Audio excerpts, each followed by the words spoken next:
नमः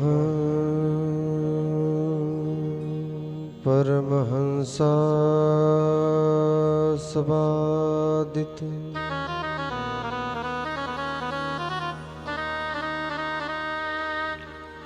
चरणकमल चिन्मकरन्दाय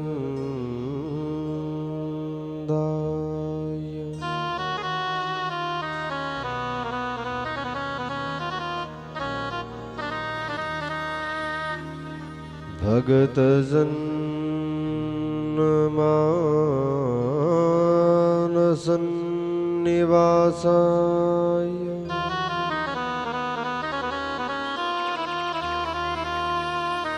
श्री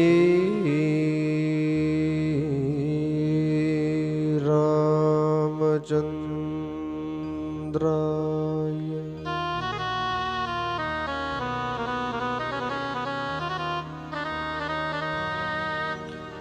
ध्येयं सदा परिभवग्नमभीष्टदोहम्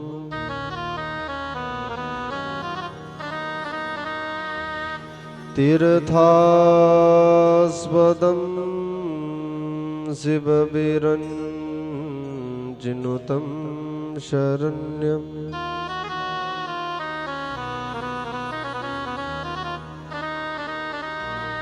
वृत्यारतिहं प्रणतपालभवाब्धिपोतम्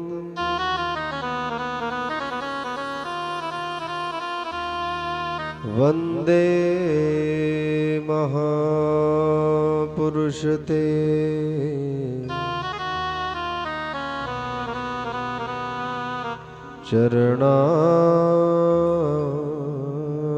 चरणारविन्दम्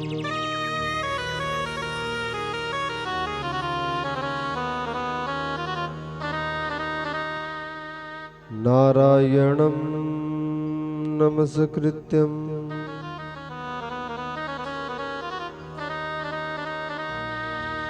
नरं चैव नरोत्तमम्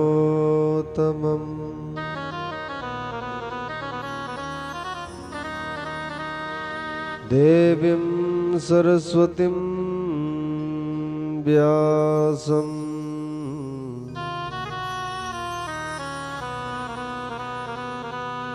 ततो जयमुदीरये।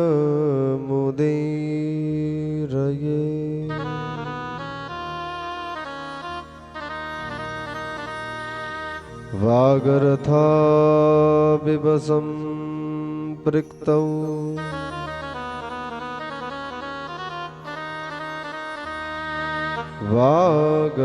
वागर्थाय प्रतिपत्तये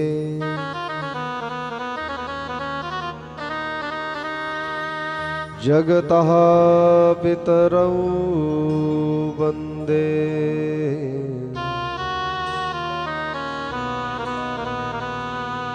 पार्वती परमेश्वरौ।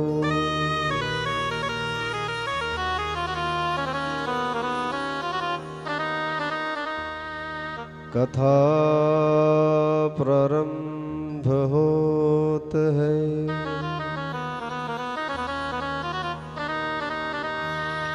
सुनियो वीर हनुमान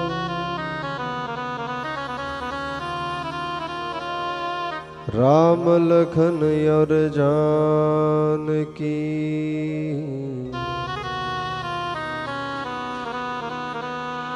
सदा करो कल्याण।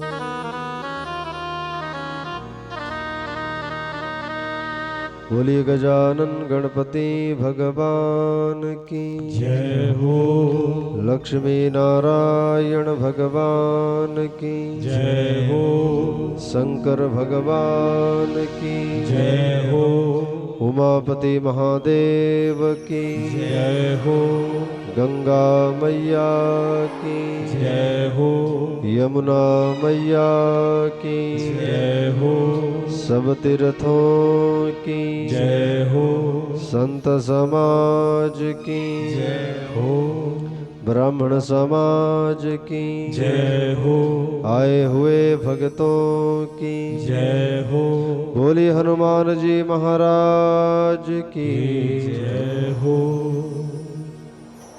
तो आइए प्रथम दिवस के कथा प्रसंग में प्रवेश करने से पूर्व आइए मन और वाणी को निर्मल करते हुए भगवान नाम स्मरण करें, भगवान का चिंतन करें।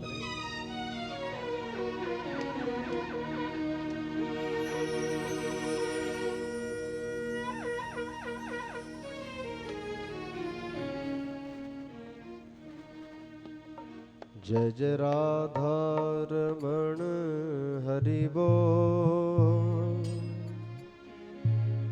जय जय राधा रमण हरि बोल, जय जय राधा रमण हरि बोल, जय जय राधा रमण हरि बोल, जय जय राधा रमण हरि बोल, जय जय राधा रमण हरि बोल, जय जय राधा रमण हरि बोल, जय जय राधा रमण हरि बोल, हरि बोल हरि बोल हरि बोल, हरि बोल हरि बोल हरि बोल, हरि बोल हरि बोल हरि बोल,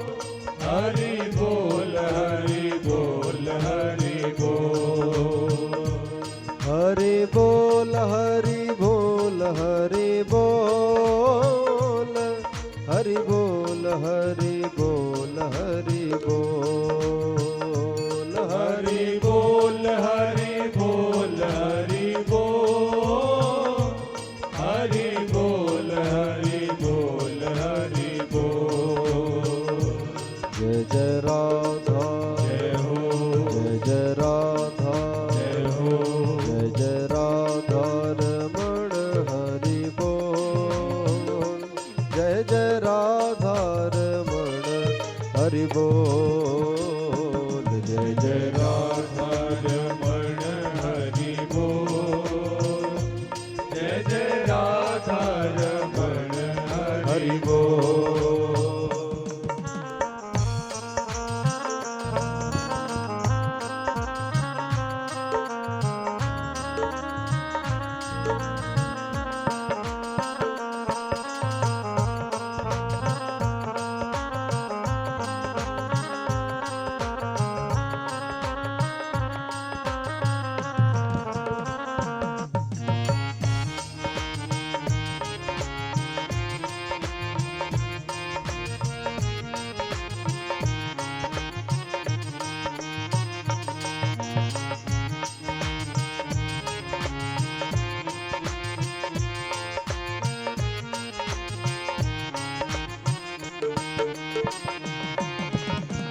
मन मेरा बोले राधे कृष्णा, तन मेरा बोले राधे कृष्णा, तन मेरा बोले राधे कृष्णा, तन मेरा बोले राधे कृष्णा, मन मेरा बोले राधे कृष्णा, तन मेरा बोले राधे कृष्णा, तन मेरा बोले राधे कृष्णा, तन मेरा बोले राधे कृष्णा, जय जय राधा जय हो, जय जय राधा जय हो, जय जय राधा रमण हरि बोल, जय जय राधा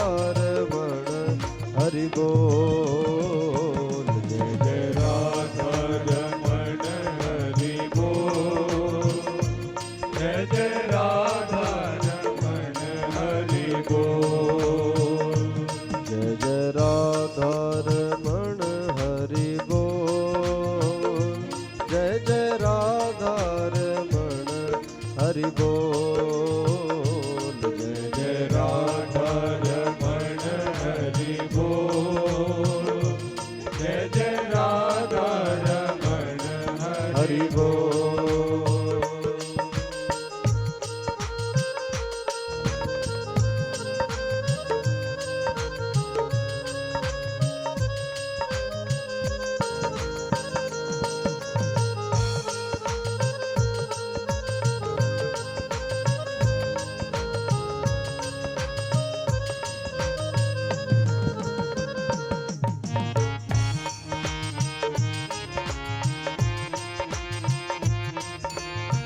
मेरा बोले राधे कृष्णा, तन मेरा बोले राधे कृष्णा, तन मेरा बोले राधे कृष्णा, तन मेरा बोले राधे कृष्णा, मन मेरा बोले राधे कृष्णा, तन मेरा बोले राधे कृष्णा, तन मेरा बोले राधे कृष्णा, तन मेरा बोले राधे कृष्णा।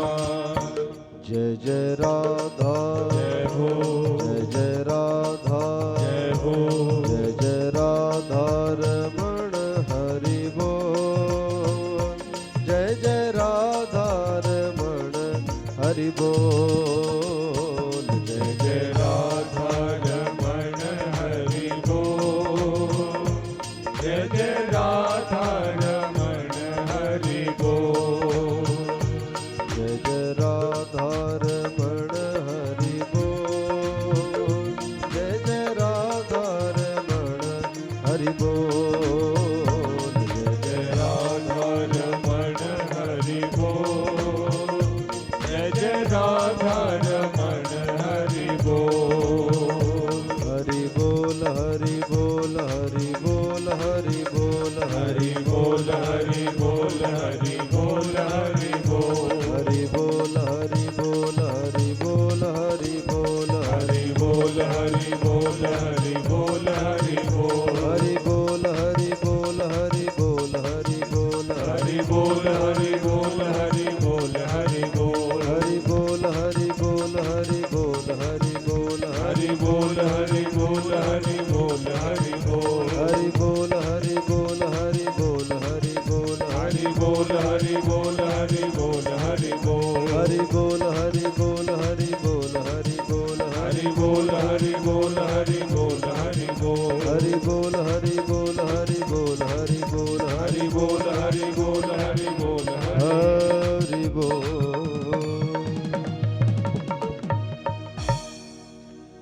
जय जय राधा रमण हरि बोल, जय जय राधा रमण हरि बोल, जय जय राधा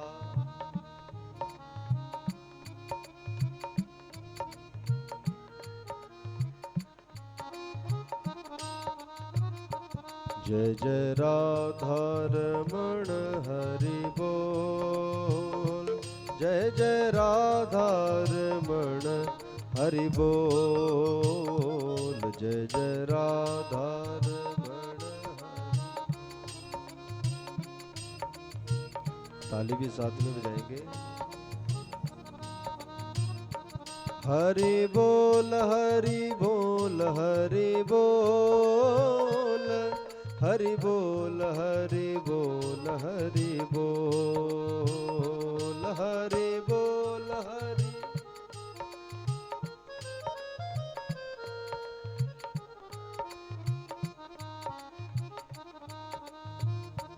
जय जय राधा रमण हरि बोल, जय जय राधा रमण हरि बोल, जय जय राधा रमण हरि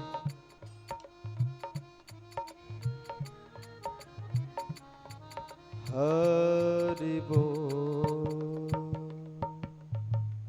बोलिए वृंदावन बिहारी लाल की भागवत भगवान की जय हो, व्यास जी महाराज की जय हो, सुखदेव जी महाराज की जय हो, सत्या सनातन धर्म की जय हो, सदगुरु भगवान की जय हो, बोलिए मातृ पितृ भगवान की जय हो, जय जय श्री राधे श्याम।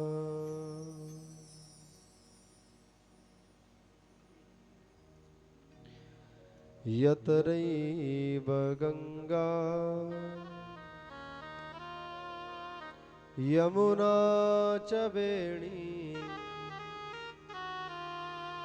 तत्रैव सिन्धो गोदावरी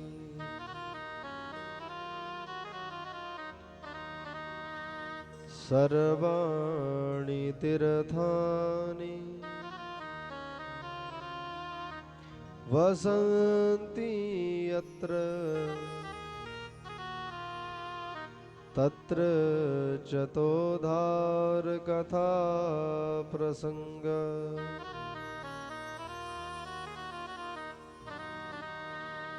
श्री कृष्ण गोविंद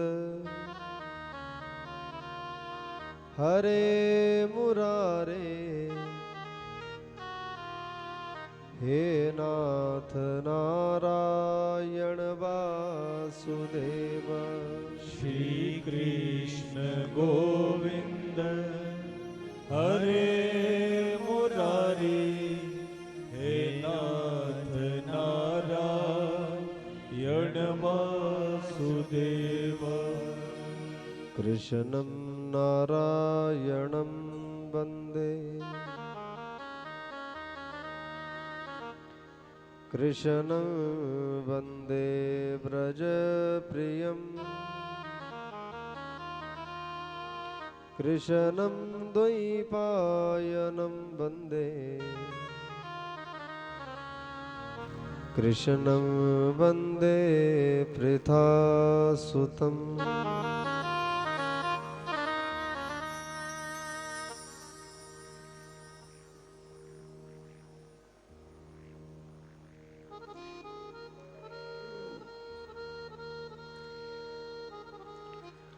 सर्व विघ्नों के नाशक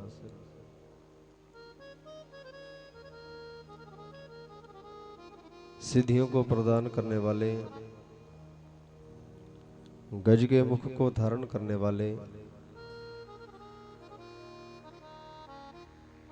श्री गणपति जी महाराज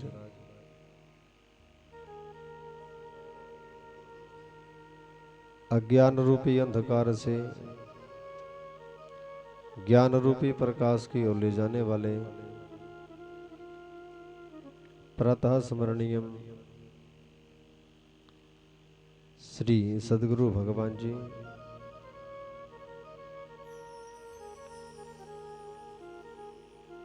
वाणी तथा सुरों के रूप में विराजमान मां सरस्वती जी समस्त चराचर में व्यापक तीन प्रकार के तापों का नाश करने वाले कण कण व्यापी अखिलेश्वर निखिलेश्वर पारब्रह्म परमात्मा श्री गोकुलानंद जी महाराज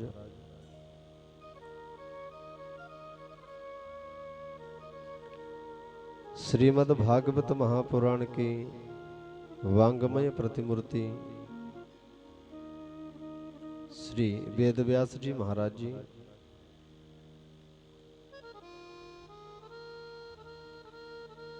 श्रीमद् भागवत महापुराण की मंगलमय कथा का आयोजन करवा रहे इस कथा के मुख्य यजमान एवं श्रीमद् भागवत महापुराण की मंगलमय कथा का रसास्वादन करने की इच्छा से आई हुई श्रद्धा में माताएं, करुणा में बहनें, वृद्ध बुजुर्ग एवं बच्चे, जैसा कि आप लोगों को विदित है कि आज से आपके इस प्रांगण में श्रीमद् भागवत महापुराण की मंगलमय कथा का प्रथम दिवस परमपिता परमात्मा की असीम कृपा से निर्विघ्न शुरू भी और संपन्न भी होने के लिए जा रहा है। तो बंधो, भागवतकार ने लिखा है कि मनुष्य की जिंदगी का ऐसा कोई भी क्षण, कोई भी दिन ऐसा नहीं होना चाहिए जिस दिन मनुष्य भगवान की कथा को श्रवण ना करे। लेकिन बंधो, नित्य प्रति इस घोर कलिकाल में तो भगवान की कथा नहीं सुनी जा सकती है, लेकिन बताया गया है कि यदह कदह, जब कभी भी समय मिले, कहीं पर भी कथा का आयोजन किया गया हो, तो बंधो वहां पर जरूर जाना चाहिए और भगवान की कथा को श्रवण कर करके अपने इस जीवन को धन्य बनाना चाहिए। क्योंकि ये जो हमारा बिगड़ा हुआ जीवन है, बताया गया है कि सत्संग में आने मात्र से ही ये सुधर जाता है और फिर भगवान की कृपा को प्राप्त करने के लिए शरीर की शुद्धता के साथ साथ ये जो हमारा मन है ये भी निर्मल होना चाहिए। शरीर तो हमारा संसार रूपी साबुन के लगाने मात्र से ही पवित्र हो जाता है,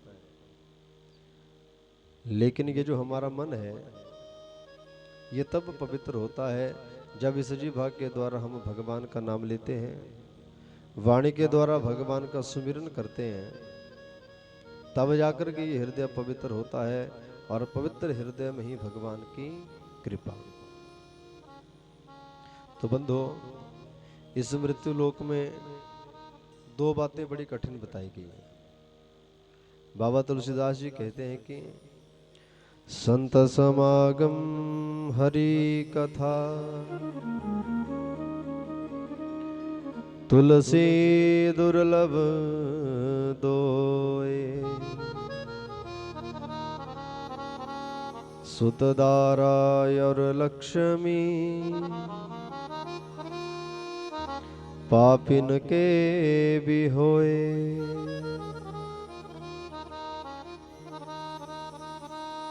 बताया गया है कि संतों का समागम और भगवान श्री हरि की कथा, ये दोनों ही बातें इस मृत्यु लोक में बड़ी ही कठिन बताई गई।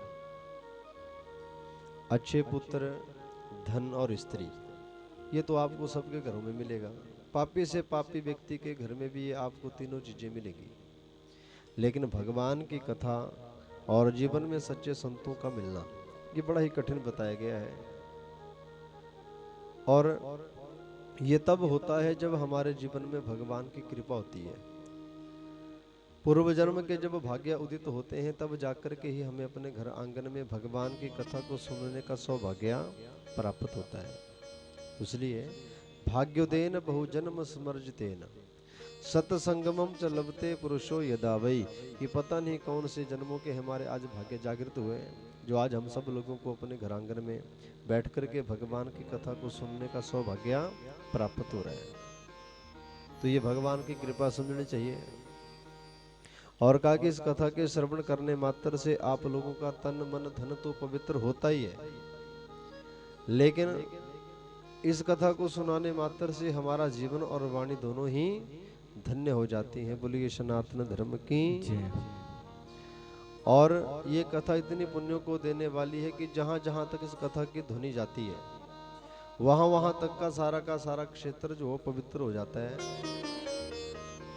और इस कथा के श्रवण करने से अगर कोई जीवात्मा अगर अधोगति को भी गई हो तो इस कथा के श्रवण करने मात्र से, इस कथा के सुनने मात्र से ही उस जीवात्मा को भी सदगति की प्राप्ति हो जाती है। इसलिए बंधो, आज हम सब लोगों के ऊपर भी भगवान की कृपा हुई है, जो भगवान की कथा को सुनने का सौभाग्य मिला है। तो बंधो, सबसे ये पहले ये कथा कहाँ पर हुई, किसने कथा को प्रारंभ किया, किसने कथा को सुनना शुरू किया, तो सबसे पहले ये जानना जरूरी है। तो आइए, एकदा नैमिषारण्ये ऋषयः शौनकादया प्रपुच्छ मुनयः सर्वे सुतं पौराणिकं खलु।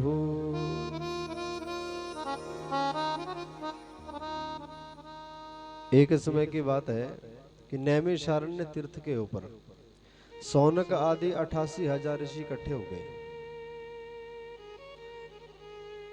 जैसे हम सब लोग यहाँ पर इकट्ठे हुए हैं, तो हमारे इकट्ठे होने का प्रयोजन क्या है? केवल भगवत चर्चा, अर्थात भगवान की कथा को सुनने के लिए इकट्ठे हुए हैं।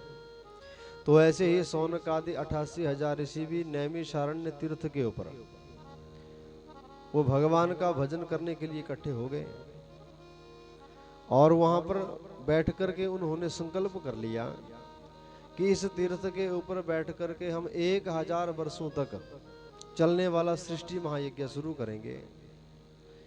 और उस सृष्टि महायज्ञ में क्या करेंगे कि नित्य भगवान के निमित्त भगवान की पूजा, भगवान के निमित्त होम, और दिन भर जो समय बचेगा उसमें भजन आदि सत्संग आदि ही किया करेंगे। और ऐसा करने का जब संकल्प ले लिया तो महाराज उन्होंने वो यज्ञ प्रारंभ कर दिया। और जब यज्ञ शुरू हुआ तो प्रातः काल ब्रह्म मुहूर्त में ऋषि उठ जाते हैं और अपने नित्य क्रिया से निवृत्त होने के पश्चात, स्नान आदि करने के पश्चात भगवान के निमित्त भगवान का पूजन करते हैं, होम करते हैं, और उसके बाद सारा दिन भगवान के नाम का ही गुणगान करने लगे। ऐसा करते करते लगभग उनको जो सैकड़ों वर्ष व्यतीत हो गए, काफी समय हो गया।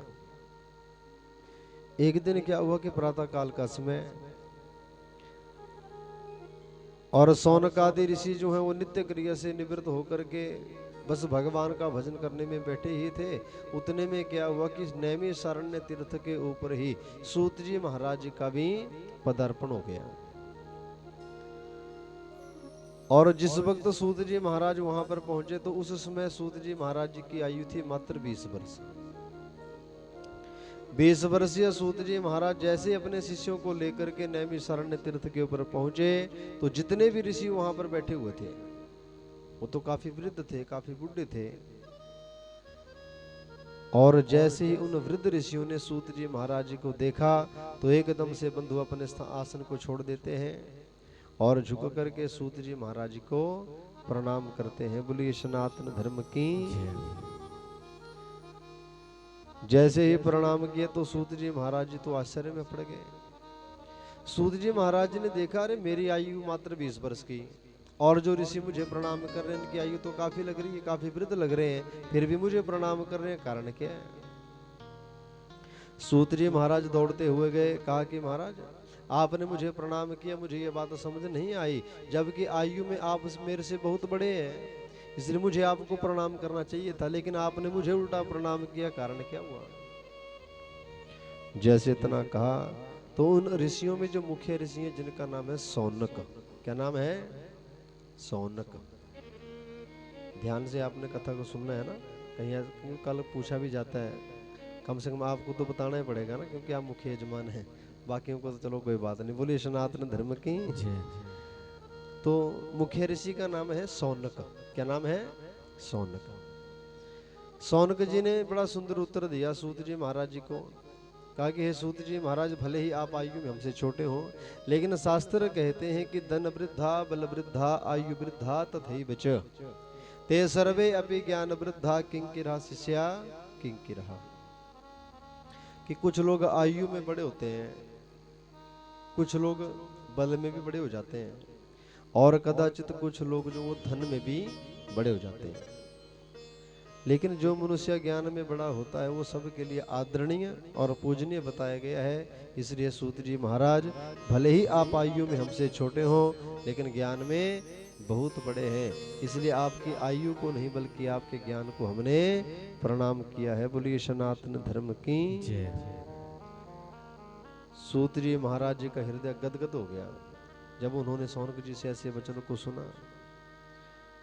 और सौनकादि ऋषियों ने क्या किया कि सूत जी महाराज जी के चरणों को प्रक्षालित किया और चरणों को प्रक्षालित कर करके ऊंचे आसन के ऊपर बैठा दिया, उनका पूजन किया।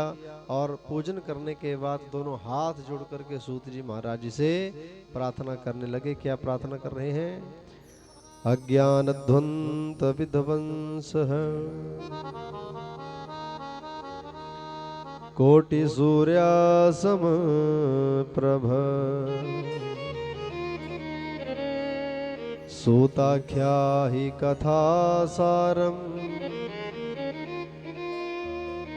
मम कर्ण रसायनम।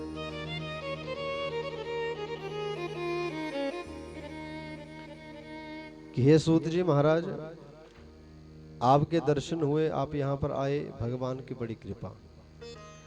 इसलिए प्रभु आप हमारे कानों के लिए कोई ऐसी सारगर्भित कथा सुनाने की कृपा करें, कोई ऐसी अमृतमय कथा सुनाने की कृपा करें जिस कथा के श्रवण करने मात्र से कहा कि जो हमारे हृदय में जो अंधकार है ये अंधकार मिट जाए और भगवान की कृपा से इस मानव जीवन का कल्याण हो जाए। ऐसी कोई सारगर्भित कथा हो या कोई ऐसा रसायन हो तो हमें सुनाने की कृपा करें। बोलिए वृंदावन बिहारी लाल की जय हो। जैसे तना कहा तो सूत्री महाराज जी प्रसन्न हो गए और सूत्री महाराज कहते हैं कि ऋषियों मैं आपको वही कथा सुनाऊंगा जिससे आपका कल्याण होगा। इसलिए क्योंकि भगवान की कथा में बड़ी परिसमर्थ है, बहुत ज्यादा ताकत है भगवान की कथा में।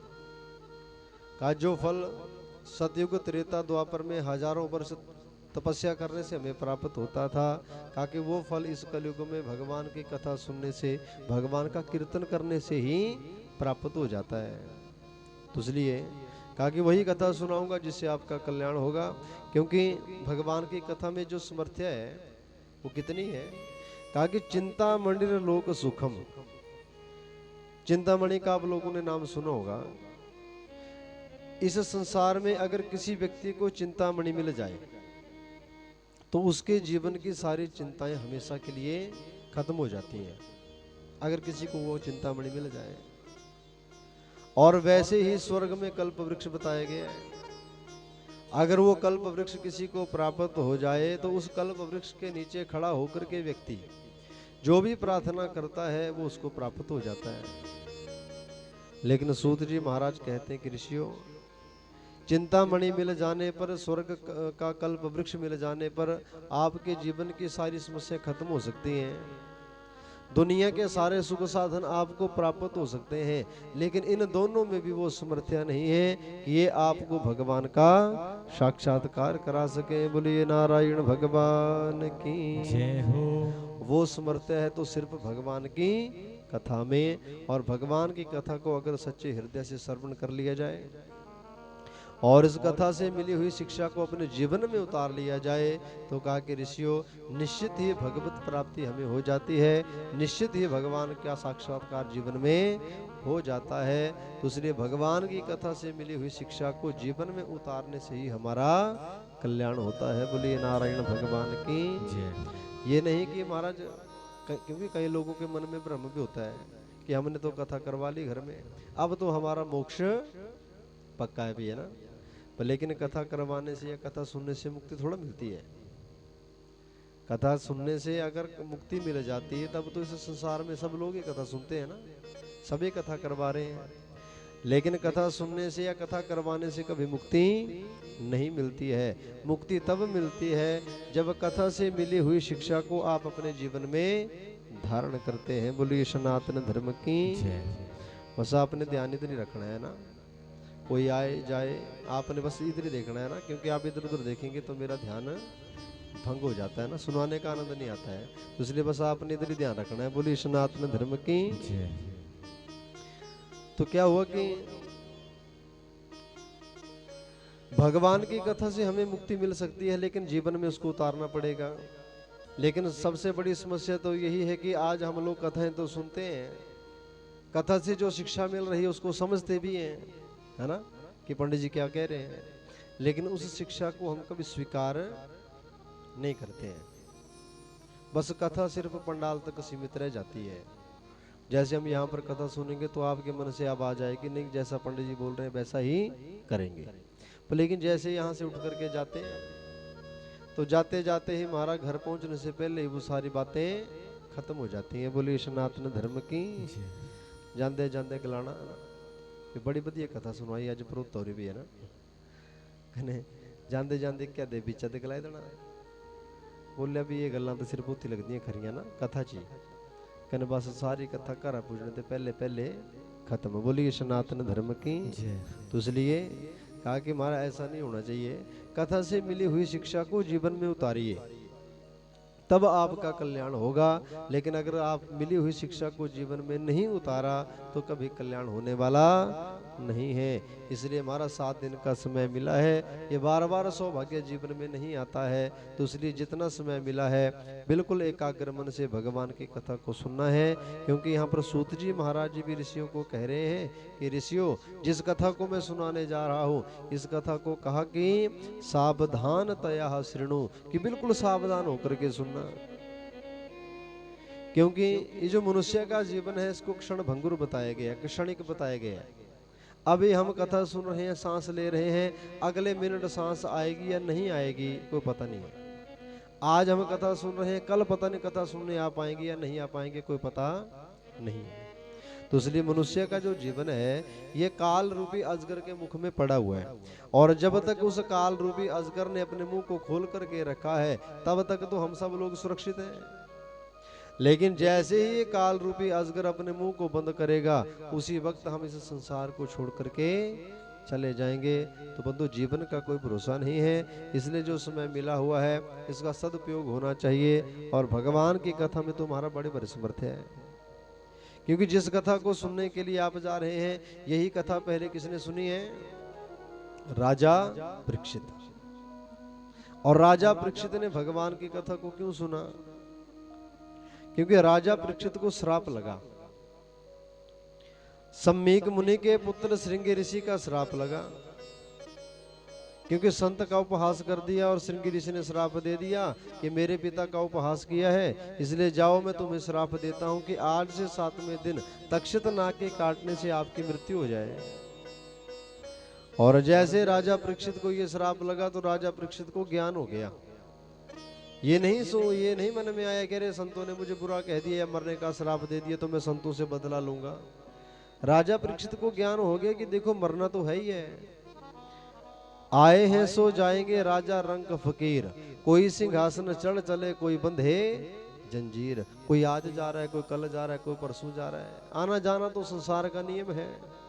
तो इसलिए राजा परीक्षित ने सोचा जब मरना ही है तो क्यों ना भगवान की कथा सुनी जाए।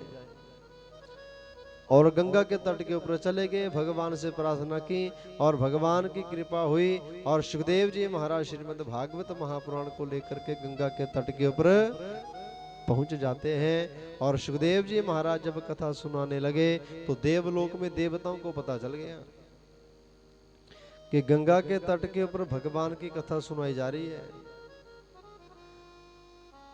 इसलिए देवताओं ने सोचा कि हमारी इच्छा भी है भगवान की कथा को सुनने की, क्योंकि ये कथा सिर्फ मृत्यु लोक में ही सुलभ हो सकती है। अगर आप ऐसा सोचें कि मरने के बाद स्वर्ग में मिलेगी तो स्वर्ग में भगवान की कथा नहीं मिलती है। ये कथा सिर्फ आप मृत्यु लोक में सुन सकते हैं। तो इसलिए देवताओं ने सोचा कि हम सुन लेते हैं जाकर के कथा। और देवताओं ने क्या किया कि स्वर्ग की जो सबसे कीमती चीज है अमृत, उसको साथ में ले लिया कि राजा परीक्षित को ये अमृत पिला देंगे और जिस कथा को राजा परीक्षित जी सुन रहे हैं उस कथा को हम सुन लेंगे। बोलिए सनातन धर्म की। तो सोचो कितने पुण्यों को देने वाली होगी ये भगवान की कथा, जिस कथा को सुनने के लिए देवता भी ललायत रहते हैं। हमें तो बड़े आसानी से मिल रही है लेकिन फिर भी हम नहीं सुन पाते हैं। तो देवताओं ने क्या किया कि अमृत का कलश लिया और गंगा के तट के ऊपर आकर के पहुंच गए। सुखदेव जी महाराज ने देखा ये देवता स्वर्ग छोड़ करके इस मृत्यु लोक में, और वो भी अमृत का कलश लेकर के। अब मैंने तो इनको बुलाया नहीं। राजा परीक्षित से पूछा महाराज आपने बुलाया है ना देवताओं को? कहा नहीं बुलाया है। कहा मैंने भी नहीं बुलाया, आपने भी नहीं बुलाया, बिना बुलाए ये देवता आ गए हैं। लेकिन क्या लेके आए हैं? स्वर्ग की सबसे कीमती चीज है और बिना मांगे दे रहे हैं आपको। तो उसमें क्या समझना चाहिए? अगर कोई व्यक्ति अपने जीवन की सबसे कीमती चीज आपको दे दे बिना मांगे ही, आपने मांगी नहीं लेकिन वो फिर भी दे रहा है, तो क्या समझना चाहिए कि उस वस्तु को देने में इसके पीछे कोई ना कोई उसका स्वार्थ छिपा हुआ है। और देवता भी स्वार्थ लेकर के आए थे कि हम अमृत पिला देंगे, बदले में कथा सुन लेंगे। और सुखदेव जी महाराज समझ गए कि महाराज ये देवता बड़े चालाक हैं, स्वार्थी हैं, इसलिए अभक्त समझ करके देवताओं को वहां से सुखदेव जी महाराज जी ने भगा दिया। बोलिए सनातन धर्म की। देवताओं ने सोचा रे ये अमृत ठुकरा दिया गया। ऐसी कौन सी खासियत है श्रीमद् भागवत महापुराण में जो अमृत को ठुकरा दिया गया।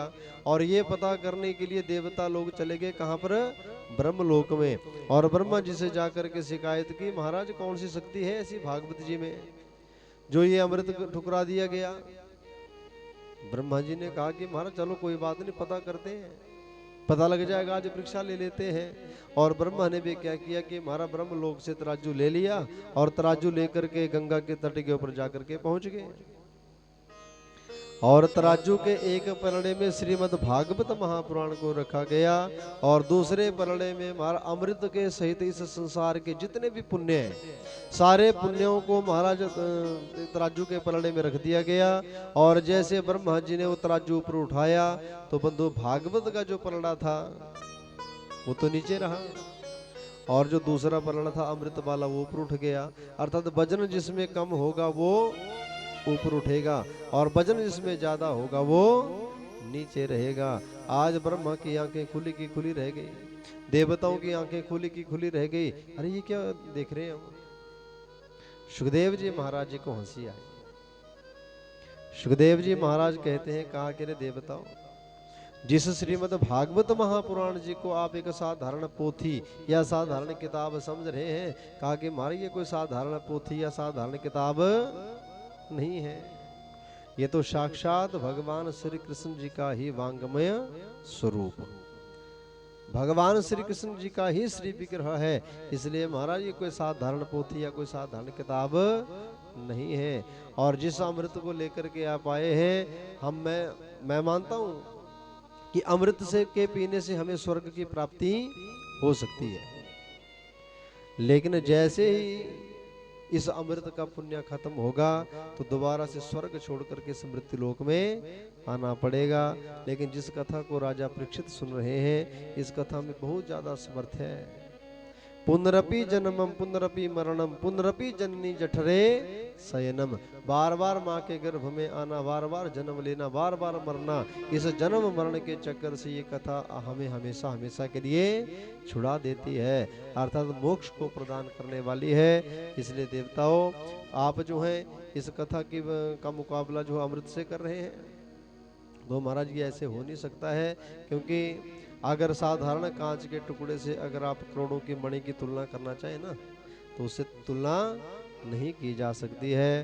तो आज बंधुओ, देवताओं को इस प्रकार से सुखदेव जी महाराज ने समझाया तो देवता अपना अमृत लेकर के स्वर्ग चले गए। तो बंधुओ, इतने पुण्य को देने वाली है श्रीमद् भागवत महापुराण की कथा। तो आइए श्रीमद् भागवत महापुराण की महिमा को जाने कि ये कथा इतनी पुण्य को देने वाली कैसे बनी है। अर्थात श्रीमद् भागवत महापुराण के महात्म्य की कथा में हम लोग प्रवेश कर रहे हैं, जिसमें भक्ति, ज्ञान, वैराग्य तीनों का समन्वय है। अर्थात इस कथा के सुनने से भक्ति जागृत हो जाती है, ज्ञान जागृत हो जाता है, वैराग्य भी जागृत हो जाता है। तो आइए उसी कथा में हम लोग प्रवेश करें। बोलिए नारायण भगवान की जय हो। एकदा हि विशालायां चत्वारा ऋषयो अमलः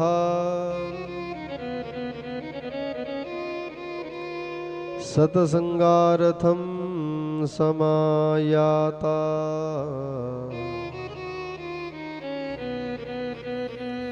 दद्रशु स तत्र नारदम्।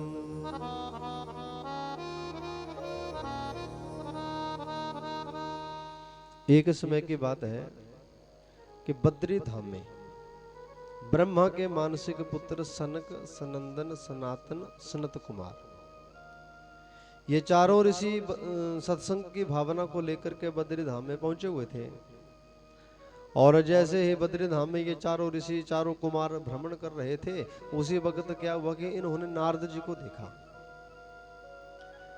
और नारद जी बड़े ही तीव्र गति से दौड़ते हुए जा रहे हैं और बड़े भारी परेशान लग रहे हैं, व्याकुल लग रहे हैं, दुखी लग रहे हैं। और सनकादिक ऋषियों ने विचार किया कि एक ऐसा संत जिसका दर्शन करने मात्र से दुनिया के दुख दूर हो जाते हैं, आज वही संत इतना दुखी होकर के जा रहा है चिंता में, ऐसी कौन सी बात हो गई। इसलिए सनत कुमारों ने सोचा कि पता करना चाहिए, और सनत कुमारों ने नारद जी को आवाज लगाई, अरे महाराज आप कहाँ जा रहे हैं इतनी तीव्र गति से दौड़ते हुए, और ऐसा लग रहा है कि आपके जीवन में जैसे कोई दुखों का पहाड़ टूट पड़ा हो।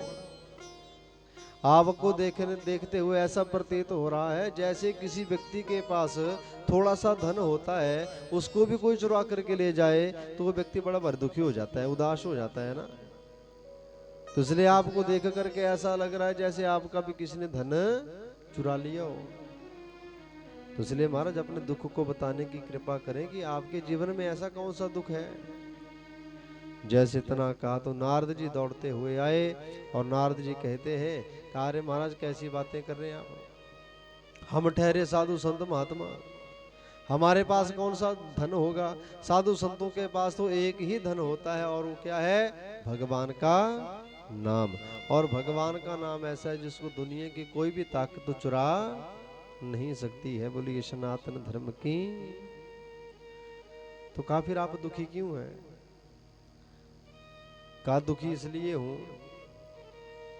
कहा कि मैं मृत्यु लोक में गया था, और मैं ये सोच करके गया था कि वहां पर लोगों को सुखी देखूंगा तो मेरे मन को शांति मिलेगी। लेकिन जैसे ही मैं मृत्यु लोक में गया तो मेरे मन में क्रांति पैदा हो गई। क्या हुआ क्या? कहा देखो मन की शांति के लिए मैंने सोचा कि सबसे पहले तीर्थों के ऊपर जाता हूं, क्योंकि तीर्थों के ऊपर जाने से हमें क्या मिलता है, क्या मिलता है जी? बोली सनातन धर्म की जी। गलाई भी जाएगा ना तो नहीं, बिल्कुल चुप बैठना भी है ना, एड़ा कुछ नहीं है, जो पूछा जाएगा वो आपने जरूर बताना है। बोली सनातन धर्म की जी।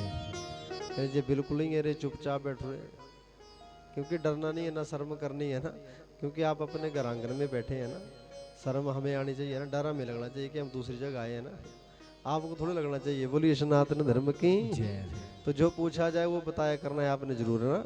तो तीर्थों के ऊपर हम किस लिए जाते हैं, हमें क्या मिले, शांति, है ना।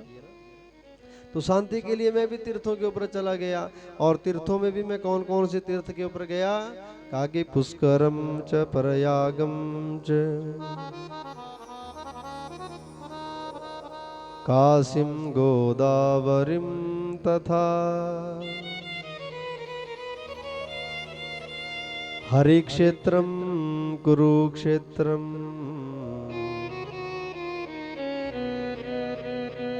श्रीरंग सेतु बंधनम।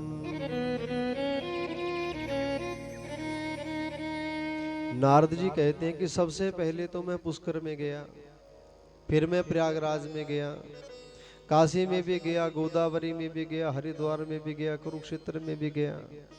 अर्थात जितने भी सर्व भारत के तीर्थ हैं सारे तीर्थों का मैंने भ्रमण किया, लेकिन कहीं पर भी मेरे मन को शांति नहीं मिली। बोलिए सनातन धर्म की जय। सनकादिक ऋषि तो सुनकर के ही अचंभित रह गए, कहा कि तीर्थों के ऊपर जाकर के शांति क्यों नहीं मिली। नारद जी कहते हैं, कहा कि ऐसा नहीं है कि लोग तीर्थों की यात्रा नहीं कर रहे हैं, पहले की अपेक्षा आज के समय में बहुत ज्यादा तीर्थों की यात्राएं की जा रही है, लेकिन पहले की यात्रा में और आज की यात्रा में दिन रात का अंतर हो गया है। बोलिए नारायण भगवान की जय। क्योंकि पहले यात्रा हम तीर्थों की तब करते थे जब अपने जीवन की लगभग सारी जिम्मेवारियों से मुक्त हो जाते थे, और जब व्यक्ति तीर्थों के ऊपर जाता था तो सारे समाज से मिलजुल करके ना, या पता नहीं तीर्थों के ऊपर से वापस लौटेंगे भी या वहीं पर ही, है ना, इस प्रकार से जाते थे महाराज। और बड़े आराम से महाराज तीर्थों के ऊपर जा करके भगवान का भजन करते थे, तीर्थों के महत्व को जानते थे, जीवन में जो कमाई की होती थी उसको साथ ले जाते थे, और तीर्थों के ऊपर जाकर के हम दान पुण्य करते थे। बोलिए सनातन धर्म की जय। लेकिन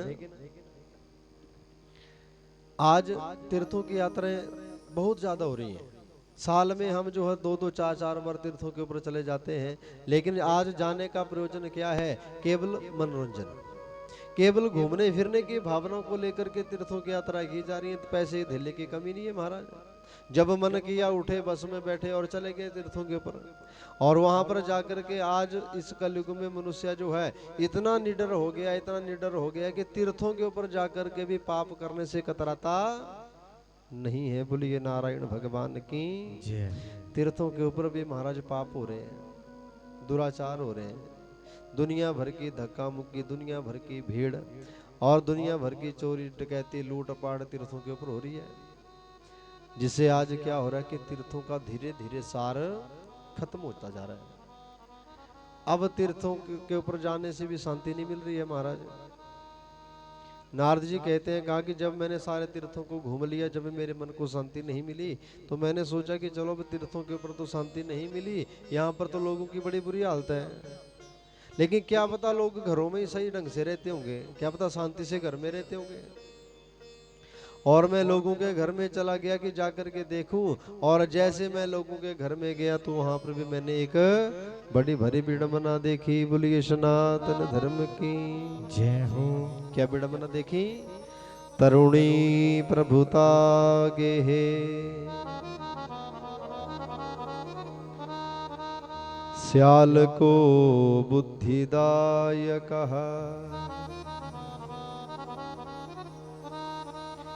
नारद जी कहते हैं कि लोगों के घर में मैंने क्या देखा? तरुणी प्रभुता गेहे। तरुणी कहते हैं जवान स्त्रियों को, प्रभुता कहते हैं जिसका वर्चस्व हो महाराज ना, गेहे कहते हैं घर को। तो कहा जैसे जैसे ये कलयुग बढ़ता जा रहा है, वैसे वैसे घरों में जवान स्त्रियों का बोलबाला बढ़ता जा रहा है। बोलिए सनातन धर्म की जय। चलो बोलबाला बढ़ना भी चाहिए, कोई बुरी बात नहीं है, पर लेकिन कहा कि जब भी घर में कोई बड़ा आयोजन करना हो, जीवन में कोई बड़ा कार्य करना हो, तो हमें किससे सलाह लेनी चाहिए? बड़ों से सलाह लेनी चाहिए, अपने माता पिता से, घर में बुजुर्गों से सलाह लेनी चाहिए। लेकिन इस कलयुग में ऐसा नहीं है महाराज। जब सलाह लेने का समय आता है तो कहाँ से सलाह ली जाती है? श्याल को बुद्धिदायक कहा का ससुराल से महाराज सलाह ली जाती है। अपने माता पिता घर में बैठे रहेंगे, उनसे कोई सलाह नहीं होगी महाराज, कोई परामर्श नहीं होगा, ससुराल से सलाह ली जाएगी महाराज। और जब हम ससुराल से सलाह लेंगे अपने माता पिता को छोड़ करके, तो हमारा ससुराल तो तीसरी जगह के ऊपर है ना, दूसरी जगह के ऊपर है। अब हम अपने माता पिता को छोड़ करके तीसरी जगह से जब सलाह लेते हैं, तो उनके मन में तो हमारे प्रति ईर्ष्या भी हो सकती है, द्वेष भी हो सकता है ना। लेकिन माता पिता थोड़े भी अपने बच्चों को कभी गलत सलाह देंगे, वो तो उनका कल्याण ही चाहेंगे। लेकिन फिर भी कहा कि महाराज बुड्ढों की स्थिति ऐसी हो गई है कि वार्ताम को अपी ना पृछति गे है, कि महाराज घर में दो बुड्ढे बैठे होंगे, चार जवान व्यक्ति घर में होंगे, सारा दिन महाराज ऐसे बैठे रहेंगे, लेकिन बुड्ढों से बात करना कोई पसंद नहीं करता है। बोलिए सनातन धर्म की जय। इस कलयुग में स्थिति ऐसी बन गई है। सारा दिन हम चाहे मोबाइल देख करके दिन बिता देंगे, लेकिन मजाल बड़ी कि हमारा बुड्ढों का हाल पूछ लेना, कोई बात करके राजी नहीं है महाराज इस कलयुग में। और कहा कि ससुराल से सलाह ली जाती है, और जब ससुराल से सलाह ली जाएगी अपने माता पिता को छोड़ करके, तो अगर उनके मन में खोट आ गया, जैसे कि महाराज इतिहास आप सब लोगों ने पढ़ा है, सुना भी है ना, कौरव और पांडवों का जब युद्ध हुआ था, तो कौरव सलाह लेने के लिए किसके पास गए थे? अपने मामा शकुनी है ना। और शकुनी के मन में आ गया खोट। शकुनी ने सोचा अगर दुर्योधन को अच्छी सलाह दे दूंगा तो मेरे को क्या मिलेगा, पर अगर बुरी सलाह दूंगा तो उनका सर्वनाश हो जाएगा, और इनकी जितनी भी संपत्ति वो किसकी हो जाएगी?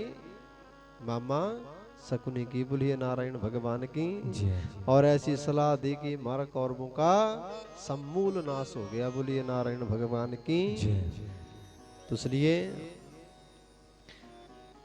जब भी जीवन में कोई बड़ा कार्य करें तो अपने माता पिता से सलाह लेनी चाहिए, उनको महत्व देना चाहिए, सम्मान देना चाहिए।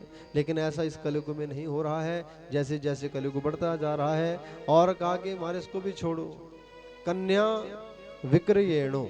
इस कलयुग में अब धीरे धीरे कन्याओं का क्रय विक्रय भी शुरू हो गया है।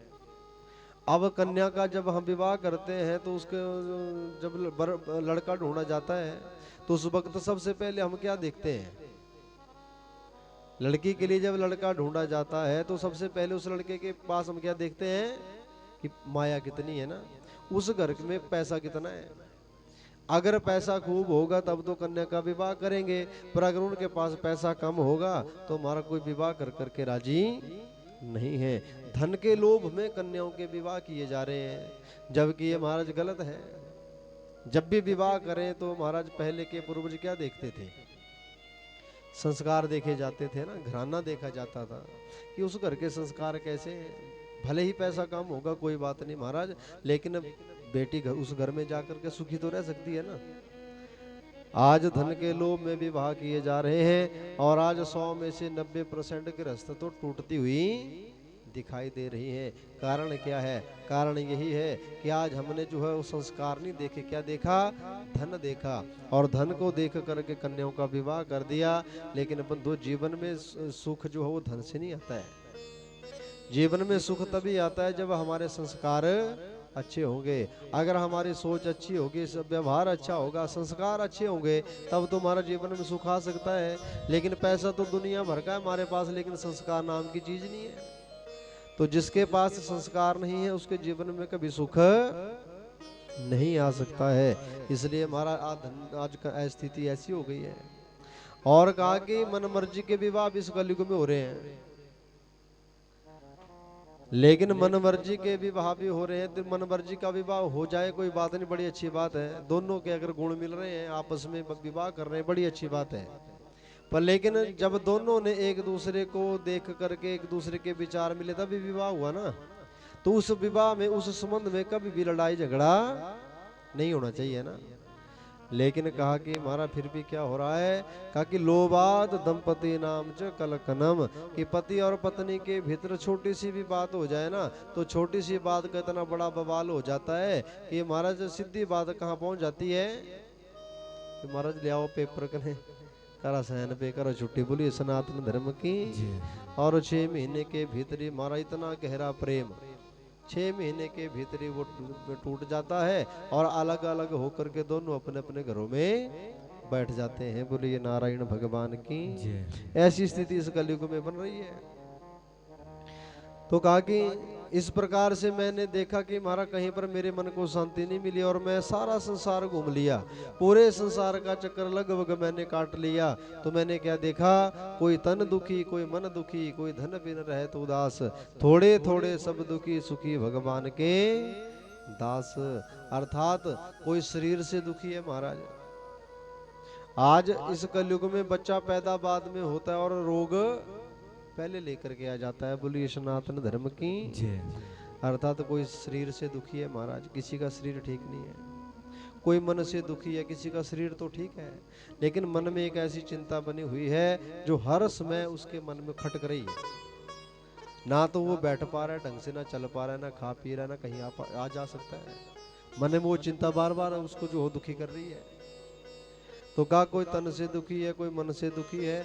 और कुछ इस संसार में आज भी ऐसे लोग हैं जिनका हमारा शरीर भी ठीक है, मन में भी कोई चिंता नहीं है, लेकिन जीवन में गरीबी इतनी है कि सुबह का भोजन मिल जाएगा तो शाम के भोजन का ठिकाना नहीं है।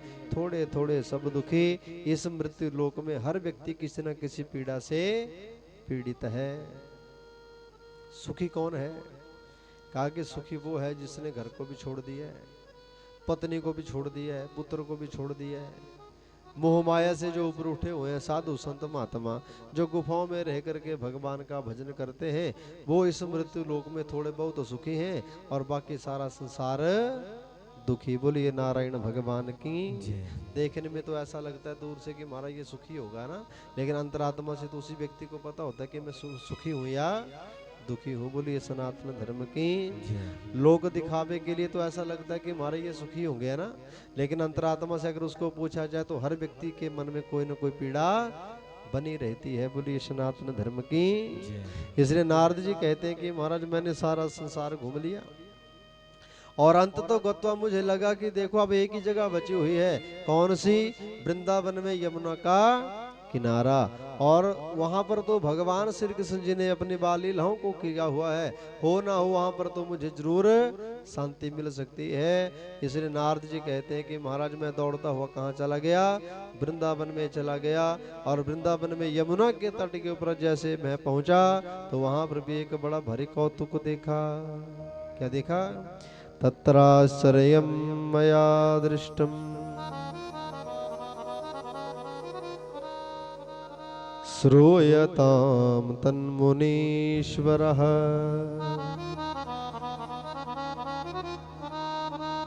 एका तु तरुणी तत्र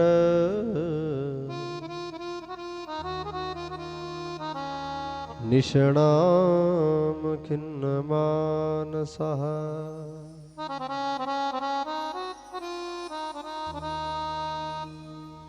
कहा कि जैसे मैं यमुना के तट के ऊपर पहुंचा तो वहां पर मैंने एक बड़ा भारी कौतुक देखा।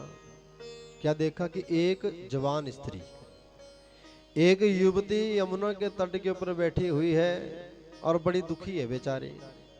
दो बूढ़े पुरुष उसके सामने अचेत अवस्था में पड़े हुए हैं और कुछ देवियां सेवा में लगी हुई हैं। और जैसे उस युवती को मैंने दुखी देखा तो मेरे मन से आवाज आई कि देखो, शास्त्र कहते हैं कि अगर कोई स्त्री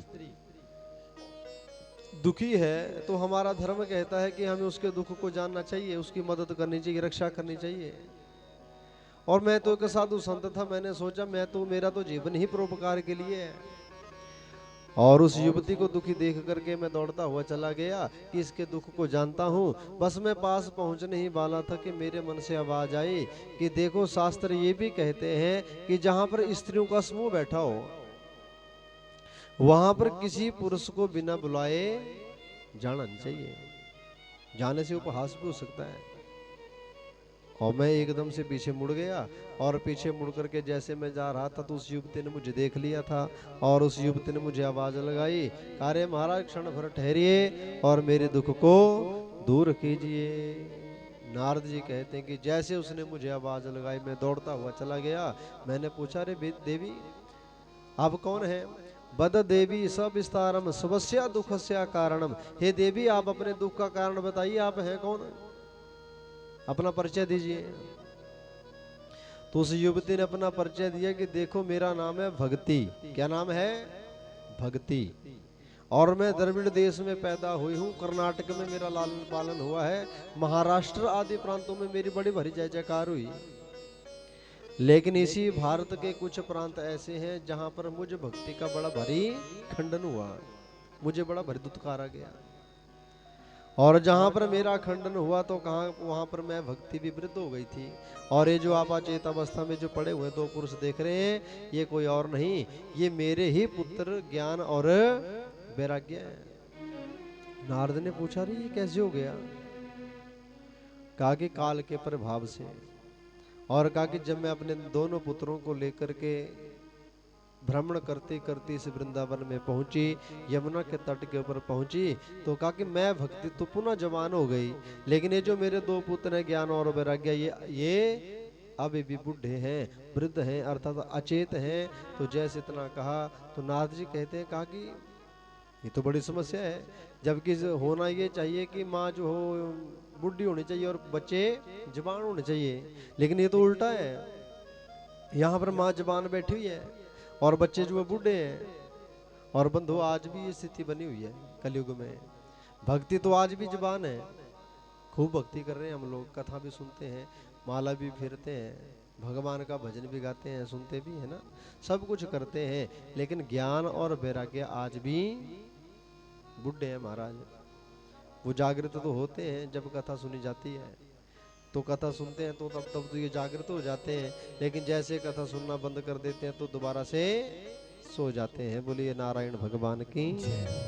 तो आज भक्ति महारानी कहती है, कहा महाराज इसलिए मैं इनको ठीक करने में लगी हूँ, लेकिन ये ठीक नहीं हो रहे हैं, इसलिए आप जैसे संतों का तो दर्शन करने मात्र से ही ये सब ठीक हो जाती हैं व्यवस्थाएं। तो इसलिए आप ऐसा करो कि मेरे दुख को दूर करने का प्रयत्न करो।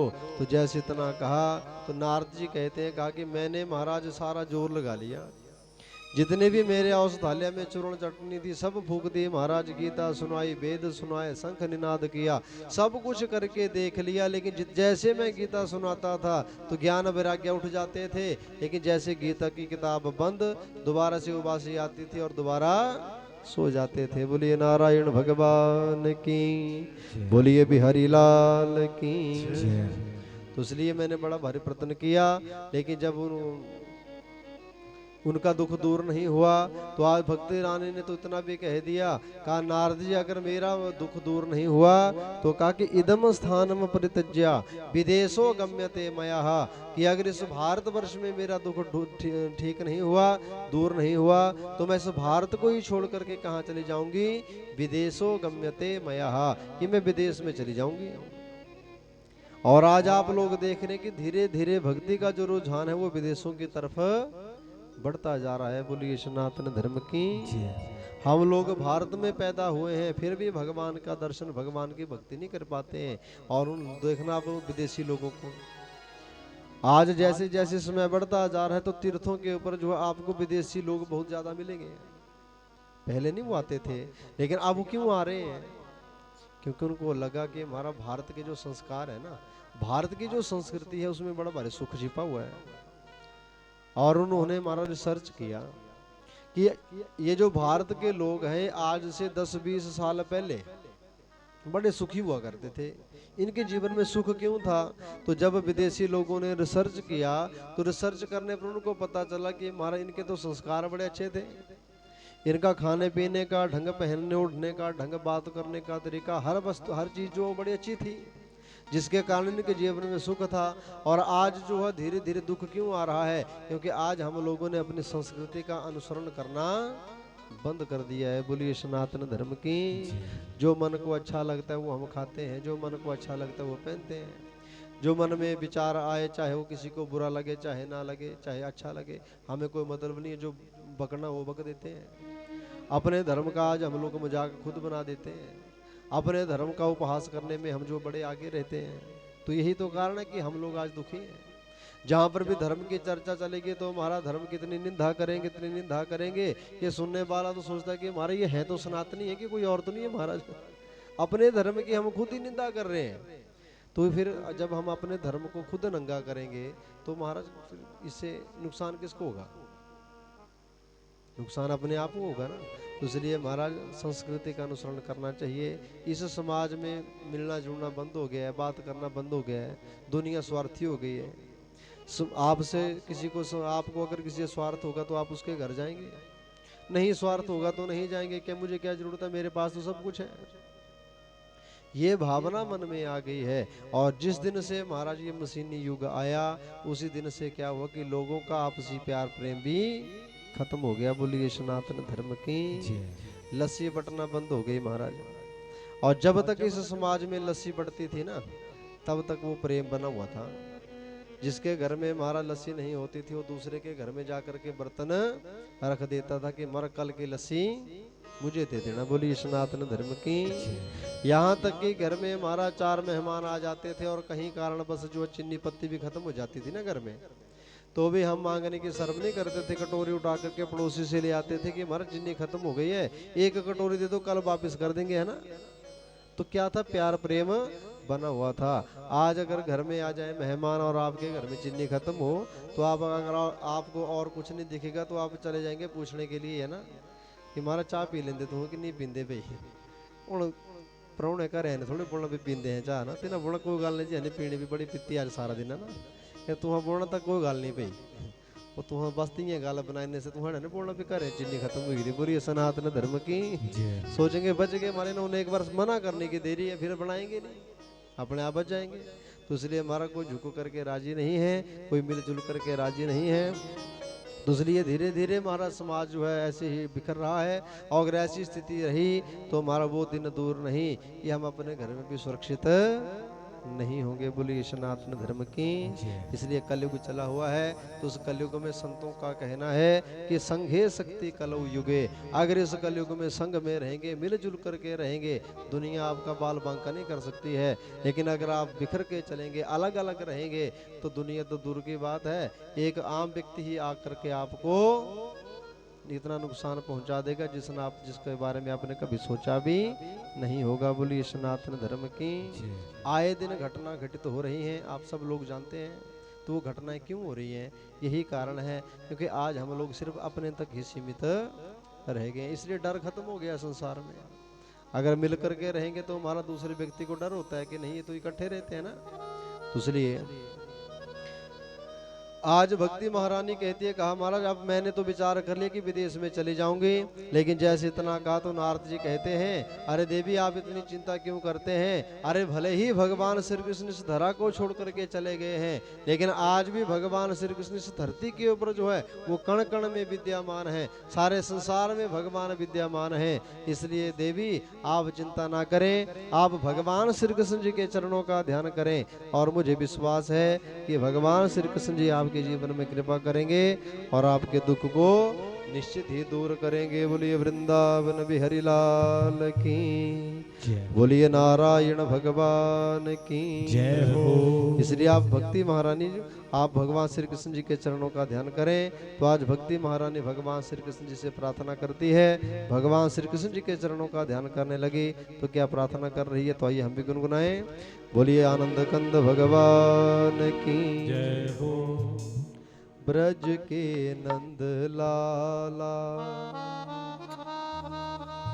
श्री राधा जी के सांवरिया, सब दुख दूर हुए जब से तेरा नाम लिया, सब दुख दूर हुए जब से तेरा नाम लिया। वो सब दुख दूर हुए जब से तेरा नाम लिया, सब दुख दूर हुए जब से तेरा नाम लिया। हो ब्रज के नंद लाला श्री राधा जी के सांवरिया, सब दुख दूर हुए जब से तेरा नाम लिया, सब दुख दूर हुए जब से तेरा नाम लिया। थोड़ी थोड़ी ताली की सेवा करेंगे सभी भाव से।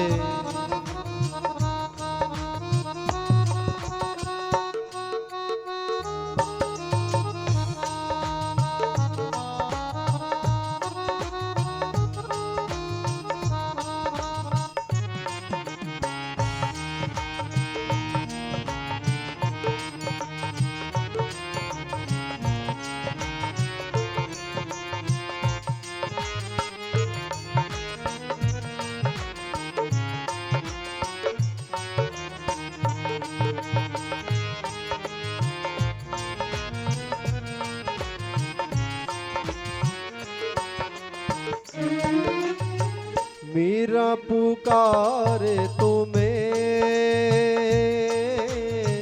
गिरिधर गोपाला, मीरा पुकारे तुम्हें गिरिधर गोपाला। वो बन गया अमृत में विष का भरा प्याला, बन गया अमृत में विष का भरा प्याला। वो विष का भरा प्याला, विष का भरा प्याला। वो कौन मिटाए उसे, वो कौन मिटाए उसे। वो जिसे तूने राख लिया, सब दुख दूर हुए जब से तेरा नाम लिया, सब दुख दूर हुए जब से तेरा नाम लिया। वो सब दुख दूर हुए जब से तेरा नाम लिया, सब दुख दूर हुए जब से तेरा नाम लिया।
नैनों में श्याम बसे, मन में बन बारी। नैनों में श्याम बसे, मन में बन बारी। सुध बिसराय गई, मुरली की धुन प्यारी। सुध बिसराय गई, मुरली की धुन प्यारी। मुरली की धुन प्यारी, मुरली की धुन प्यारी। ओ मेरे मन मंदिर में, मेरे मन मंदिर में। ओ रास रचाओ रसिया, सब दुख दूर हुए जब से तेरा नाम लिया। सब दुख दूर हुए जब से तेरा नाम लिया। वो सब दुख दूर हुए जब से तेरा नाम लिया। सब दुख दूर हुए जब से तेरा नाम लिया। वो जब से तेरा नाम लिया, जब से तेरा नाम लिया। वो जब से तेरा नाम लिया, जब से तेरा नाम लिया। वो जब से तेरा नाम लिया, जब से तेरा नाम लिया।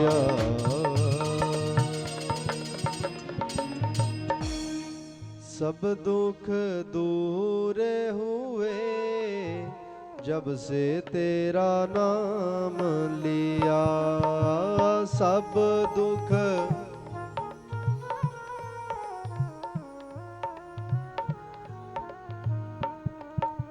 थोड़ा थोड़ा प्रयत्न करना है आपने ना। ताली जरूर बजानी है भजन में, क्योंकि ताली के बिना भजन गा नहीं पाएंगे आप, है ना। क्योंकि ताल बजेगा तभी तो गा पाएंगे, है ना।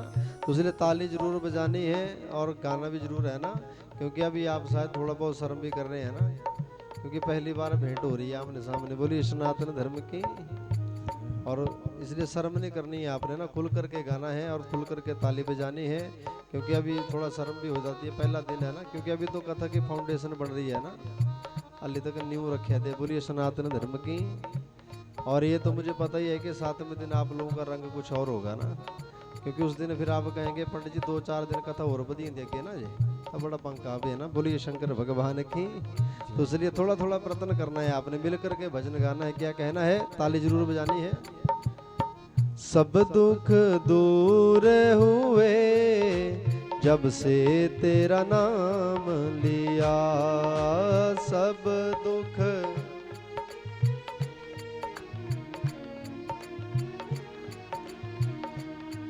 हो ब्रज के नंद लाला,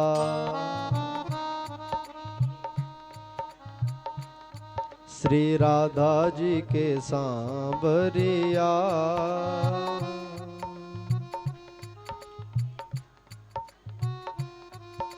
सब दुख दूर हुए जब से तेरा नाम लिया सब दुख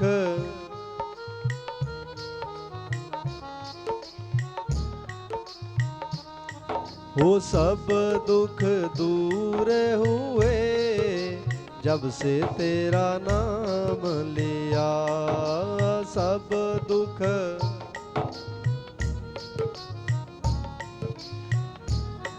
लिया।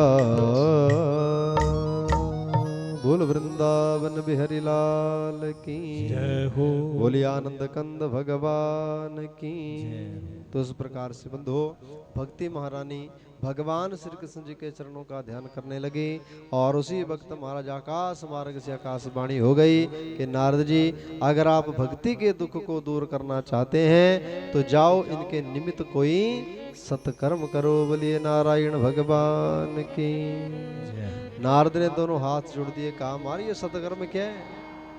कहा ये तो हम नहीं बताएंगे, ये तो कोई सच्चा संत ही आपको बताएगा कि सत्कर्म क्या है। और इतना कह करके व्योम वाणी शांत हो गई और नारद जी उसी सत्कर्म की खोज करते करते बद्री धाम में पहुंचे हैं। कहा महाराज मैं इसलिए यहाँ पर आया हूँ, मुझे और कोई दुख नहीं है, मैं तो सत्कर्म ढूंढता ढूंढता आया हूँ।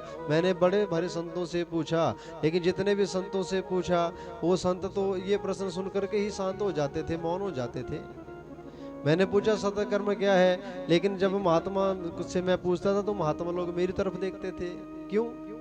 वो सोचते थे कि इतना बड़ा महात्मा, इसको ही पता नहीं कि सत्कर्म क्या है, तो हम अगर पता नहीं कौन सा उत्तर दे देंगे, कहीं हंसी ना हो जाए, उपहास ना हो जाए, ये सुन के सोच करके वो मौन रहते हैं। इसलिए हमारा आप तो बहुत बड़े संत हैं और मुझे विश्वास है कि आप जरूर बताएंगे कि सत्कर्म क्या है। तो इसलिए आप बताने की कृपा करें कि सत्कर्म क्या है, जिससे भक्ति ज्ञान वैराग्य का दुख दूर होगा। जैसे इतना कहा तो सनकादिक ऋषि कहते हैं कि नारद जी जरूर आपको सत्कर्म के बारे में बताएंगे, लेकिन आज नहीं कल, क्योंकि समय हो गया ना, 4:15 लगे होने, क्योंकि लोगों ने घर का काम भी करना है, क्या ना। कल से कथा का समय रहेगा तो कल सत्कर्म के बारे में बताया जाएगा। तो कथा का जो समय रहेगा कल से वो क्या रहेगा, 1 बजे से, है ना। 1 बजे से लेकर के 4 बजे तक जो है कथा का समय रहेगा। तो सब लोगों से निवेदन है बढ़ चढ़ करके भाग लें। 7 दिन का मौका मिला है, भगवान ने कृपा की है, तो भगवान की कृपा से 1 दिन तो बीत गया ना। 7वां चला चली का मेला होता है, 5 दिन और हैं पूरे। तो इसलिए सब लोगों से निवेदन है बढ़ चढ़ करके भाग लें, भगवान की कथा का आनंद लें, क्योंकि ये भगवान की कथा ऐसी है जैसे जैसे आगे बढ़ती जाएगी, कहा तो दिने दिने नबम नबम नई नई लगती जाएगी। और कहा कि स्वादु स्वादु पदे पदे, हर दिन इसका टेस्ट जो है बदलता जाएगा और अंत तक इतना टेस्ट आ जाएगा कि आप कहेंगे अब इसको छोड़ना नहीं है। बोलिए नारायण भगवान की। दूसरे सब लोगों से निवेदन है कि सभी भाग लें। 1 से 4 कथा का समय है, तो आप लोगों ने ये नहीं करना कि 1 बजे से घर से चलना है ना। कथा का नियम है कि वक्ता से पहले श्रोता बैठ जाएं। तो इसलिए हमारा 1:45 बजे हमारा ब्राह्मण समाज भी यहाँ पर बैठ जाता है। 1-2 भजन गाया करेंगे, आप लोग भी 1:45 बजे आ जाएं और ठीक 1 बजे जो है भगवान की कथा शुरू हुआ करेगी। 4 बजे कथा को विश्राम, और कथा के पश्चात सबके लिए भोजन की व्यवस्था रहेगी ना, रोज, है ना। तो सभी के लिए भोजन की व्यवस्था भी रहेगी रोज। तो सभी भगवान की कथा भी सुने और भगवान का प्रसाद भी ग्रहण करें। और सुबह की पूजा का जो समय रहेगा वो रहेगा 8 से 9:30, है ना। 8 बजे तक आप जो है सारे काम निपटा करके पूजा की तैयारी पूरी कर लें और ठीक 8 बजे से लेकर के 9:30 बजे तक भगवान की पूजा आरती, और उसके बाद जो है फलाहार होगा। थोड़ी देर जो है यजमान और ब्राह्मण विश्राम करेंगे और ठीक 1:45 बजे से यहाँ पर आकर आपने अपना स्थान ग्रहण कर लेना है और कथा शुरू हो जाए करेगी। और रात्रि की जो आरती रहेगी वो रहेगी 8 बजे से 9:30, 1.5 घंटा कीर्तन आदि हुआ करेगा। जिस नाचने वाले भक्त नाच भी सकते हैं, सुनने वाले सुन भी सकते हैं, ताली बजाने वाले ताली भी बजा सकते हैं। दूसरी जिसके जैसा भी आपका भाव होगा वो सब पूर्ण होगा। दूसरी 8 से 9:30 तक आरती हुआ करेगी।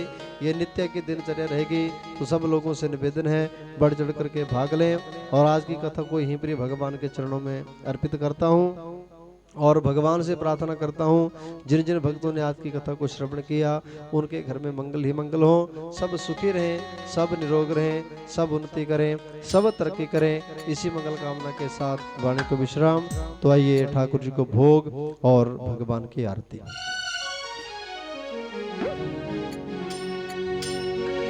तो सभी अपने अपने स्थान के ऊपर खड़े हो जाएं, ठाकुर जी को भोग और आरती।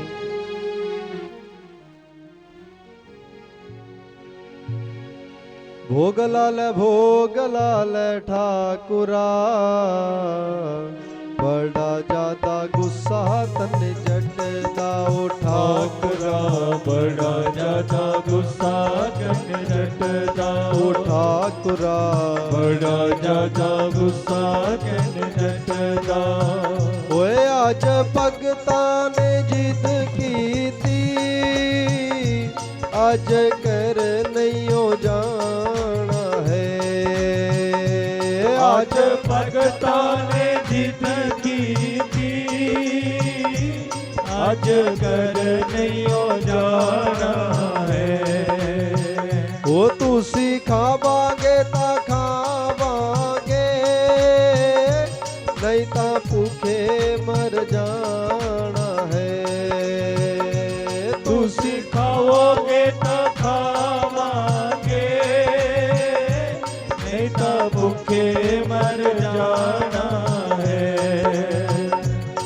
ओ लाई ले जय हो, लाई ले जय हो, लाई ले प्रेम नाल भोगबे, असा तेरा पीछा नहीं हो छड़ना ओ ठाकुरा, सा तेरा पीछा नहीं छड़ना ओ ठाकुरा, सा तेरा पीछा नहीं छड़ना। नवेद्यम नवेदयामि मध्य मध्याचमनि जलम समर्पयामि तद्वारार्ति पात्राय नमः।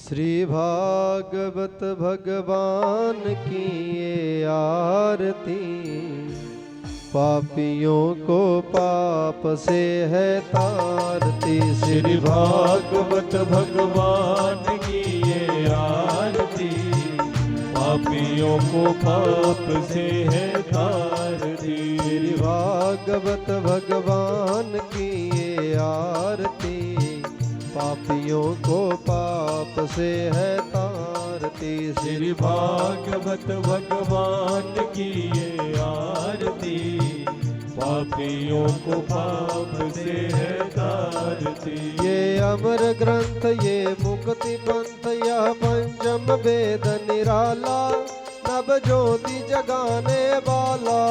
ये अमर ग्रंथ ये मुक्ति पंथ ये पंचम वेद निराला, नव ज्योत जगाने वाला।